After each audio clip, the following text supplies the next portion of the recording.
내일이 무슨 날일까요? 내일이 말복입니다. 농담이고요. 내일은 광복절입니다. 네, 우리 광복절이 무슨 날인지 다 아시죠? 네, 우리 연세 드신 권사님들은 아마 우리 또 안수 집사님도 마찬가지고 일제 시대를 경험하셨던 분들인데 우리나라가 1910년도에 일제에 이제 침략을 당하고 주권이 넘어가고 그리고 1945년 8월 15일에 광복하게 되었습니다. 약 35년의 시간 동안 일본의 지배하에서 너무나도 힘들고 어려운 시간을 보냈어요. 그런데 그 35년의 시간 동안 많은 사람들이 일어나서 대한민국의 독립을 위해서 외쳤고 그리고 또 하나님 앞에 기도하는 기도의 손들이 있었고 그래서 하나님께서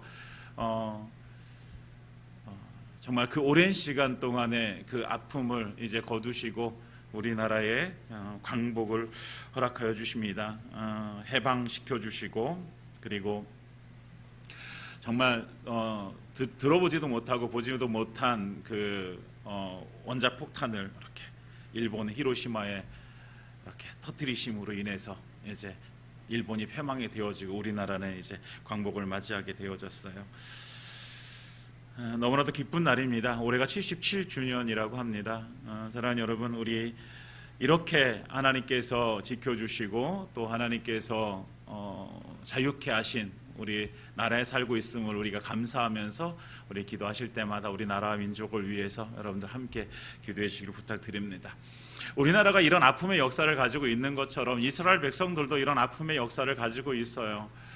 남과 북에 갈라지고 우리나라랑 너무 비슷하게 남쪽과 북쪽으로 갈라지고 그리고 북쪽의 이스라엘은 아수르에 남쪽의 유다는 바벨론에게 멸망을 당하게 되어져 그들도 우리와 같이 어쩌면 식민지 생활을 하게 되어지는 것이죠. 포로로 많은 사람들이 잡혀가서 이제 다른 나라에 가서 포로 생활을 하게 되어집니다. 그리고 결국은 이제 바벨론도 이제 멸망하게 되어지고 페르시아에 멸망하게 되어지고 성경에서 말하는 바사 왕국에서 이제 고레스라는 이제 왕이 등장하게 되어져 그 왕이 칙령을 내리게 되어집니다. 이스라엘 백성들은 돌아가고자 하는 자들은 다 예루살렘으로 돌아가라라고 이렇게 칙령이 내려지죠. 그래서 돌아와서 성전을 건축하게 되어지고 성벽을 건축하게 되어지고 다시 이스라엘 백성들이 다시 그곳에 모여있게 되어집니다. 오늘 126편이 시편 126편이 바로 포로에서 돌아온 이스라엘 백성들의 노래입니다.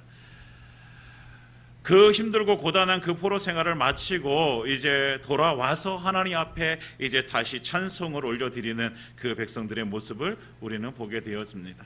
이스라엘 백성들이 이스라엘과 유다가 망하게 되어진 이유는요, 그들의 국력이 약해서도 아니고 그들이 힘이 부족해서도 아니고 그들이 멸망한 이유는 하나님을 떠나버렸기 때문이에요.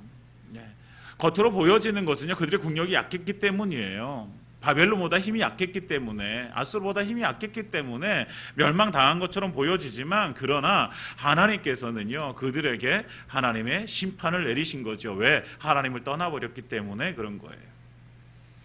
그래서 하나님께서는 그들에게 그 심판을 내리시면서도 하나님은 마음이 너무 아프신 거죠. 내 백성이잖아요. 내 자식이잖아요. 내 자식이 잘못된 길을 걸어가고 있음에 하나님께서는 책망하실 수밖에 없고 심판을 내리실 수밖에 없는데, 근데 그 심판당하는 그 백성들을 보면서 하나님의 마음은 얼마나 아프시겠어요. 여러분 마찬가지잖아요. 우리 부모님들 아이들이 잘못했을 때 혹시라도 회초리를 들여서 때려보신 분들이 있다면, 아니면 큰 소리를 내어 야단을 쳐보고 그 의기소침한 아이들의 모습을 보신 분들이 있다면, 그 모습을 보면서 또 그 회초리를 들면서 맞는 아이들도 아프고 그 꾸지람을 듣는 아이들도 마음이 아프고 상하지만, 누구의 마음이 더 아파요? 부모의 마음이 더 아프시잖아요. 여러분들 그러시잖아요. 더 아프시잖아요. 마찬가지죠. 하나님도 마찬가지예요. 그렇게 하지 않으면, 그렇게 심판을 내리지 않으면 돌아오지 않을 것 같은 그 백성들에게 그 심판을 내리시면서 고통당하는 그들을 바라보시는 그 하나님의 마음, 얼마나 아프시겠어요. 이것이 하나님의 마음이죠. 근데 하나님께서는요, 이 심판도 기한을 정해주세요. 예레미야 선지자를 통해서 25장에 보면 11절과 12절에 이 모든 땅이 폐허가 되어 놀랄 일이 될 것이며 민족들은 70년 동안 바벨론 왕을 섬기리라. 여호와의 말씀이니라. 70년이 끝나면 내가 바벨론 왕과 그의 나라와 갈대아인의 땅을 그 죄악으로 말미암아 벌하여 영원히 폐허가 되게 하되. 아멘. 하나님께서 예레미야 선지자를 통해서 그 기한을 정해주시는데 그 기한은 70년이었어요. 그리고 그 기한이 찼을 때에 하나님께서는 이스라엘 백성들을 이제 다시 예루살렘으로 다시 돌려보내시죠. 70년이라는 시간 얼마나 고통스러웠겠어요. 우리나라도 그 35년 동안 그 고통 속에서 살았는데 이스라엘 백성들도 마찬가지예요. 그 70년 동안은 고통이었어요. 그런데 삶이 고통스러운 것도 있었지만 또 한 가지 고통스러운 것이 무엇이었냐면, 비록 하나님을 떠나서 심판을 받게 되어졌지만 그러나 그들 마음속에 여전히 하나님을 사랑하고 하나님을 믿음으로 살아가는 그 백성들 안에 그 하나님 앞에 찬송할 수 없고 하나님 앞에 예배할 수 없는 그 안타까움과 그 서러움이 있었던 거죠. 하나님을 예배하고 싶어요. 하나님을 찬송하고 싶어요. 그런데 그렇게 할 수가 없는 거예요. 시편 137편을 보면 바벨론에서 삶을 조금 알 수 있어요. 제가 말씀을 띄워놨는데 전에 강종원 목사님께서 오셔가지고 이 말씀을 증거해 주셨었는데, 여러분 이 말씀을 보세요. 바벨론 여러 강변에 거기서 앉아서 시온을 기억하며 울었도다. 거기서 시온을 기억하며 자기의 고향을 생각하면서 우는 거예요. 그 중에 버드나무에 우리가 우리의 수금을 걸었나니 이는 우리를 사로잡은 자가 거기서 우리에게 노래를 청하여 우리에게 황폐하게 한 자가 기쁨을 청하고 자기들을 위하여 시온의 노래 중 하나를 노래하라 함이로다. 자기들을 포로로 잡아간 그 사람들이요, 자기들의 유흥을 위해서 야 너희의 노래 너희 한번 여기서 한번 불러봐라. 자기의 유흥을 위해서 노래를 불러보라는 거예요. 그래서 그들은요 자기들의 수금을 그냥 버드나무에 걸어버렸어요. 우리는 이 말이 뭐예요? 우리는 더 이상 노래를 하지 않겠다라는 거예요. 우리가 이 이방 땅에서 어찌 여호와의 노래를 부를까? 부를 수 없다라는 것이죠. 찬양을 잃어버렸어요. 그리고 그들은 더 이상 찬양을 부를 수 있을 것이라고 기대하지 못했어요. 왜냐하면 그 당시에 포로로 잡혀갔다가 다시 고향으로 돌아오는 일은요 그렇게 흔하지 않은 일이었어요. 그러나 그들의 입에서 다시 찬양이 넘치기 시작합니다. 오늘 성경에서 보는 1절 우리 다 같이 읽어볼까요? 1절 시작.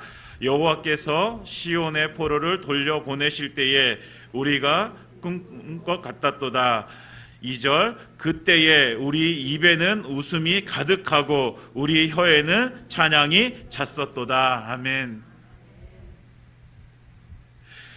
그들이요 꿈꾸는 것 같은 거예요. 돌아올 수 없을 것 같았던 자기 땅으로 자기의 고향으로 돌아오는 그 발걸음 속에서 돌아와서 자기의 땅에서 그 땅을 만져보고 그 땅에서 살 수 있다라는 이 감격 때문에 눈물이 나는 거예요. 마치 꿈꾸는 것 같이. 여러분 얼마나 좋으면 꿈꾸는 것 같겠어요. 우리도 너무 좋을 때 너무 행복할 때 야 마치 꿈꾸는 것 같아 이렇게 표현하잖아요. 그런 거예요. 너무 좋은 거예요. 너무 행복한 거예요. 잃어버린 나라를 다시 찾게 되어진 거잖아요. 그리고 그 버드나무에 달려 있었던 그 수금이 내려진 거예요. 찬양할 수 없었던 그들이 이제 하나님을 찬양하는 거예요. 구원의 감격으로 하나님을 찬양하는 거예요. 너무나 기쁜 거죠. 이 표현, 도저히 있을 수 없는 일이 일어났다는 이 감격. 포로로 갔다가 한두 명 돌아오는 것도 힘든 일인데 민족적으로 돌아오게 되어지는 거잖아요. 한 민족적으로 이렇게 돌아오게 되어지는 이 일은요 절대로 불가능한 일이었어요. 그런데 이 일을 하나님께서 이루시는 것입니다. 사랑하는 여러분, 이스라엘 백성들이 스스로 구원할 수가 없었어요. 스스로 그 자리에서 떠나올 수가 없었어요. 그런데 그 구원할 수 없는 그들에게 누가 찾아오십니까? 하나님께서 찾아가 주시는 거예요. 그들에게 하나님께서 찾아가 주세요. 언제요? 때가 찼을 때에, 하나님께서 약속하신 70년이라는 시간이 때가 찼을 때에 하나님께서 그들을 찾아가 주시고, 그들을 그 땅에서 스스로 구원할 수 없는 그들을 그 땅에서 건져 주십니다. 찬양할 수 없었던 그들에게 다시 그 입술을 열어 하나님을 찬송할 수 있는 은혜를 하나님께서 주시는 거예요. 하나님의 그 구원의 그 은혜와 그 감격 속에서 그들은 다시 하나님을 예배하고 하나님을 찬양하는 자리에 서게 되어지는 것입니다. 사랑하는 이 포로에서 돌아온 백성들이 바로 누구입니까? 우리들이 그런 백성입니다. 죄의 포로로 잡혀 있었던 인생이 바로 우리들입니다. 죄에서 우리가 헤어나오지 못할 그때에 하나님께서 우리를 찾아오신 거예요. 아멘. 예수님께서 이 땅 가운데 우리 가운데 찾아오셔서 우리를 위해서 십자가를 짊어지시고 골고다 언덕에 올라가셔서 그 십자가 위에 자기의 몸을 찢으시면서 그 피를 흘리시면서 우리를 구원해 주신 그 은혜, 내가 스스로 나올 수 없는 그 죄의 구렁텅이에서 우리를 건져내 주신 그 하나님의 은혜입니다. 이 하나님의 은혜를 우리가 받게 되어진 것이죠. 여러분, 이 이스라엘 백성들이 구원받은 이 은혜, 꿈꾸는 것 같았던 이 사건이 바로 우리의 삶 가운데 이루어졌음을 믿습니다. 우리도 도저히 안 되는 것 같은 우리의 영혼에 대한 그 구원의 그 감격을 하나님께서 예수님을 통해서 우리에게 주셨음을 믿습니다. 우리는 그 은혜를 입은 자들입니다. 하나님께서 그 아들 십자가에 죽으시기까지 우리를 사랑하셨습니다. 그렇다면 우리를 구원해 주신 그 하나님의 은혜에 우리는 감사하며 감격하며 우리는 하나님을 찬양해야 되는 것이죠. 우리도 다시 우리의 입술을 열어 하나님을 찬송하기를 원합니다. 구원의 기쁨 때문에. 어떤 때 보면요, 내 삶 가운데 찬양할 수 있는 이유가 없어 보이는 것처럼 보일 때도 있어요. 내 삶은 다른 사람들에 비하면 정말 한심 없게 보여지고 되는 일이 없는 것처럼 보여지고, 왜 나는 왜 이렇게 힘들고 어렵게 살아가는 거 이래야 되는가라고 생각되어질 때도 있어요. 그렇지만 그때도 우리가 찬송할 수 있는 이유는 있습니다. 그것이 무엇이에요? 나를 구원해 주신 그 하나님의 은혜가 있기 때문이죠. 다른 것이 아니라, 우리의 상황 때문에 하나님을 찬송하는 것이 아니라, 물론 그것도 우리의 찬송의 요소가 되어줄 수 있지만, 그러나 우리의 근본적인 하나님을 찬송할 수 있는 이유가 무엇이냐면, 나를 그 죄로부터 구원해 주신 그 하나님의 은혜, 이것이 우리의 찬송의 이유입니다. 사랑하는 여러분, 우리가 이제 하나님을 찬송하기를 원합니다. 우리의 입술을 열어서 우리의 삶을 통해서 높임 받으실 그 하나님만 찬송받기를 원합니다. 이 찬송할 수 있는 사람은요, 그래서 내가 포기되어진 사람이에요. 아까 찬양한 것처럼 그리스도와 함께 십자가에 못 박혀 죽고 내 안에 그리스도께서 사셔서 나는 그리스도로 삽니다라고 고백한 사람이 하나님을 찬송할 수 있는 것이죠. 나는 할 수 없습니다. 하나님께서 하실 수 있습니다. 내 지금의 상황, 그 형편, 나를 구원해 주신 그 하나님께서 나를 지금 이 상황 속에도 건져내실 줄 믿습니다라고 고백하는 사람이 하나님을 찬송할 수 있는 것이죠. 사랑하는 여러분, 우리의 입술이 이런 고백으로 하나님 앞에 찬송드리기를 원합니다. 구원은 오직 하나님만이 하실 수 있는 거예요. 오늘 2절 하반절과 3절에 보면 이렇게 말하고 있어요. 2절 하반절에 그때 나라 가운데서 말하기를 여호와께서 그들을 위하여 큰 일을 행하셨다 하였도다. 그러니까 다른 사람들이요, 그 이스라엘 백성들을 보면서 여호와께서 그들을 위하여 큰 일을 행하셨다, 이렇게 이야기하는 거예요. 그리고 3절에 여호와께서 우리를 위하여 큰 일을 행하셨으니 우리는 기쁘도다. 아멘. 그러니까 다른 사람도 이스라엘 백성들이 포로에서 다시 돌아온 것을 통해서 말하기를 하나님께서 그들을 구원하셨다, 하나님께서 그들에게 큰 일을 행하셨다라고 이렇게 고백하고요, 자기들도 스스로 고백하기를 하나님께서 우리를 위해서 큰 일을 행하셨도다라고 고백하는 것이죠. 사랑하는 여러분, 하나님께서 큰 일을 행하신 줄 믿습니다. 누구에게요? 저와 여러분들에게, 우리에게 큰 일을 행하셨습니다. 그 큰 일이 무엇입니까? 우리를 죄로부터 구원해 주신 그 은혜가 우리에게 행하신 큰 일입니다. 사랑하는 여러분, 우리 인생사 속에서 가장 큰 일, 정말 우리가 경험할 수 있는 우리가 경험한 모든 일들 가운데 가장 큰 일이 무엇이냐면 하나님께서 나를 구원해 주신 일입니다. 아멘. 이것이 우리의 찬송이기를 원합니다. 구원의 기쁨, 그 구원의 은혜.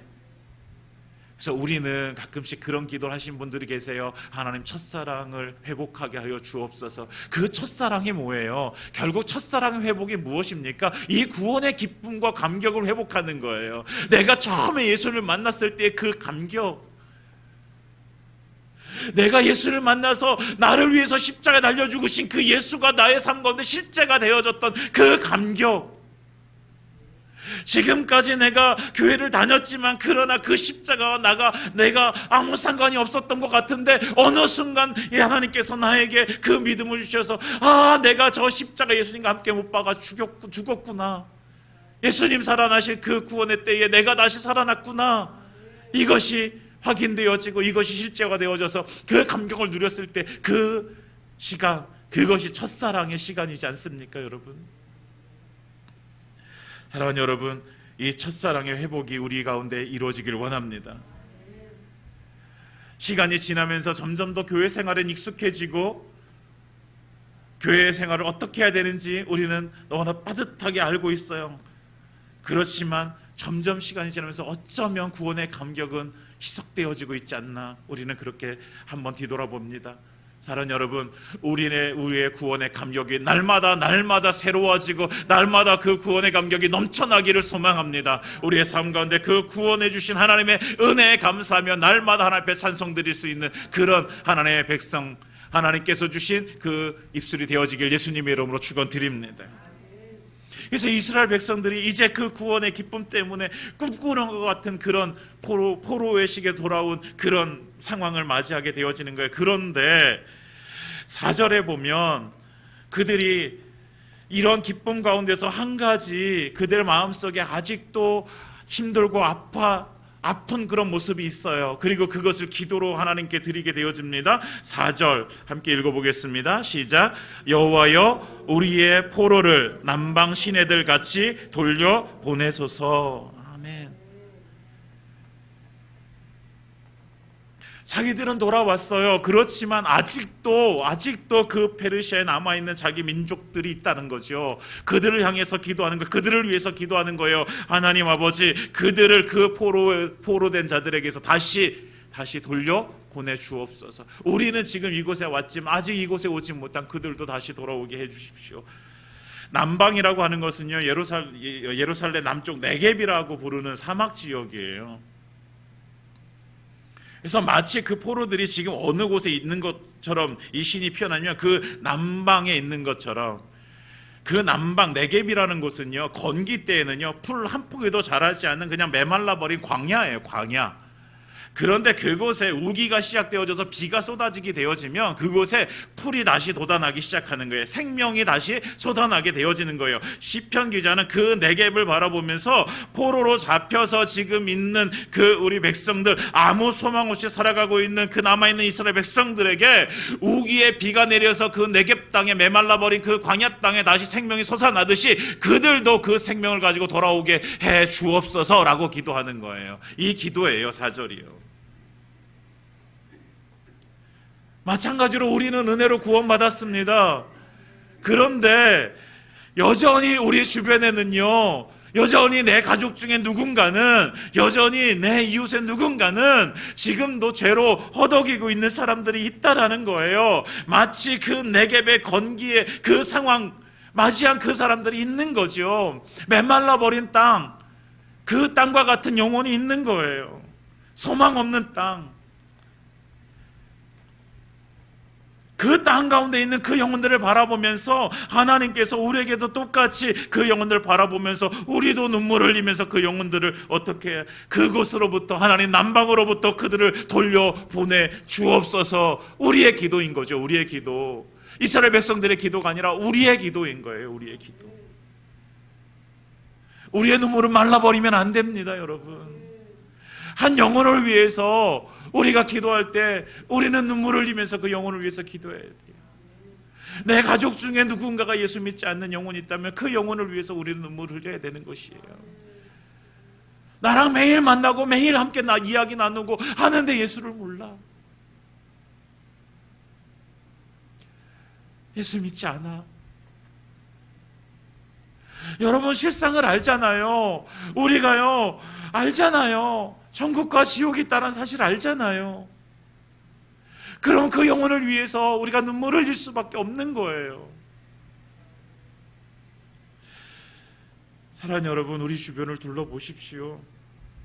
아직도 네겝의 그 사망의 허덕이면서 있는 그 영혼들 바라보시면서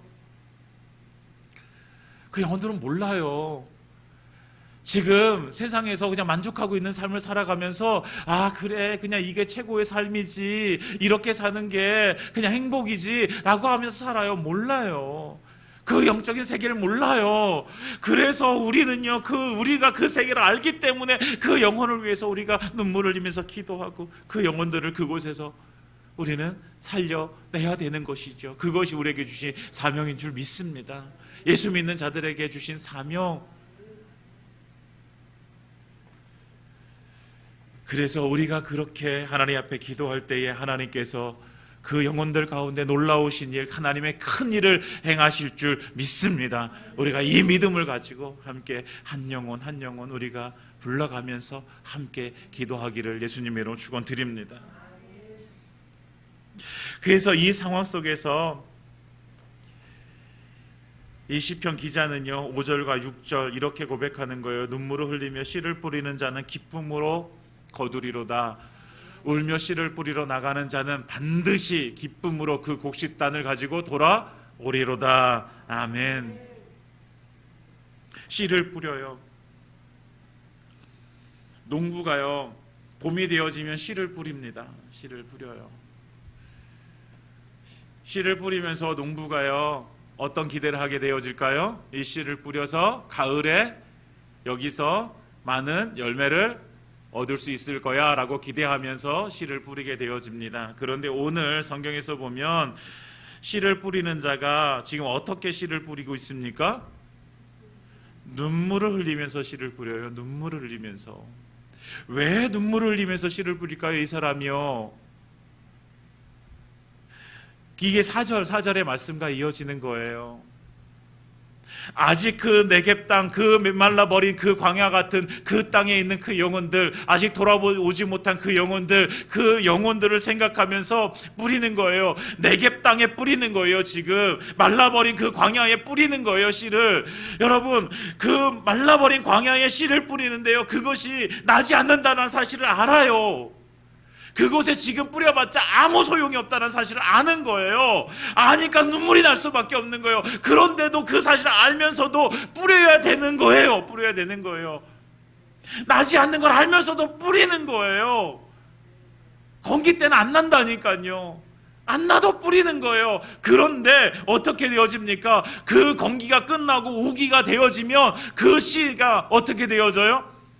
다시 생명력 있게 자라게 되어지는 줄 믿습니다. 오늘 그래서 그렇게 말하는 거예요. 눈물을 흘리며 씨를 뿌리는 자는 기쁨으로 거두리로다. 건기 때에 눈물 흘리면서 그렇게 나지 않을 것 같은 그 상황 속에서 뿌리고 또 뿌렸는데, 그래서 눈물을 흘릴 수밖에 없었는데, 그런데 우기의 때가 되자 그것에서 다시 생명이 솟아나는 것이지요. 기쁨으로 거두게 되어지는 거예요. 그래서 하나님께서 울며 씨를 뿌리러 나가는 자는 반드시 어떻게 해요? 반드시 기쁨으로 그 곡식단을 가지고 돌아오리로다. 할렐루야. 하나님께서 반드시 그 곡식단을 가지고 기쁨으로 돌아올 거라고 하나님께서 우리에게 말씀해 주십니다. 사랑하는 여러분, 우리가 지금 우리의 옆에 있는 내 가족, 믿지 않는 가족, 내 이웃 위해서 여러분들 지금도 눈물을 뿌리면서 기도하고 있는 줄 믿습니다.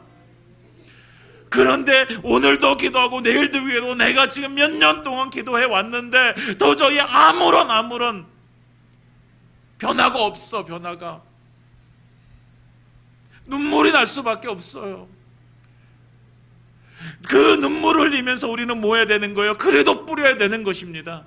눈물을 흘리면서 우리는 기도해야 되는 거예요. 왜요? 하나님께서 우기의 때를 분명히 우리에게 주실 줄 믿습니다. 그 우기의 때가 되어지면 그곳에서 그 씨가 싹이 날 거예요. 그리고 그 싹이 나서 자랄 거예요. 그리고 그곳에서 열매가 맺힐 줄 믿습니다. 하나님께서 우리에게 주실 은혜가 이 은혜예요. 여러분요, 씨를 뿌리면 나게 되어져 있어요. 이것이 법칙이에요, 법칙. 하나님께서 우리에게 말씀해 주신 갈라디아에서도 똑같이 말씀해 주시잖아요. 사람이 무엇으로 심든지 그대로 거두리라.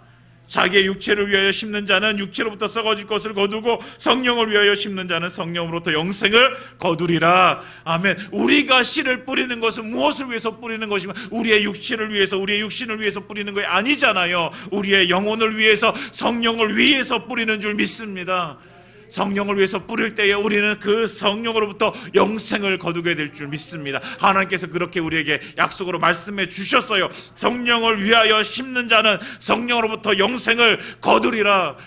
아멘. 그 영혼이 살아나기 위해서 우리가 성령을 의지해서 기도할 때에 하나님께서는 그 성령을 우리에게 부어주시고 그들에게 부어주셔서 그들이 죄를 회개하고 돌아와서 하나님을 믿고 구원받는 하나님의 백성 되어지는 은혜를 주실 줄 믿습니다. 그래서 우리는 오늘 무엇을 해야 됩니까? 울며 씨를 뿌리는 것입니다. 사랑하는 여러분, 지치지 마세요. 포기하지 마세요. 몇 년을 기도했어. 그래도 포기하지 마세요.